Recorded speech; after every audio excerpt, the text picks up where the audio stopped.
హైదరాబాద్‌లో సడెన్‌గా వర్షాలు పడిపోతున్నాయి. నిన్నటిదాకా ఎండలు మండిపోయాయి. అసలు బయటికి కూడా వెళ్ళలేము. అంత ఎండగా ఉండేది.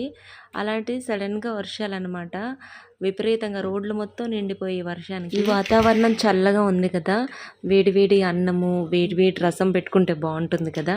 అందుకే రసం పెట్టేసుకుంటున్నాను. ఇందులో వెల్లుల్లిపాయలు ఎక్కువ వేసుకుంటే చాలా బావుంటుంది. ఘాటుగా అసలు ఉత్తిగా ఈ రసం మనం తాగేయొచ్చు. అంత రుచిగా ఉంటుంది.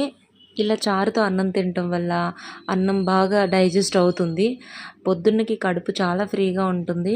ఎలా చేశానంటే కొంచెమంత చింతపండు, టమాటాలు, పచ్చిమిర్చి, సో దీంట్లోనే దంచిన వెల్లుల్లి ఇవన్నీ చేత్తో నలిపేసుకున్న తర్వాత దీంట్లోనే కొత్తిమీర, కరివేపాకు వేసుకొని బాగా మరిగించుకున్నాను.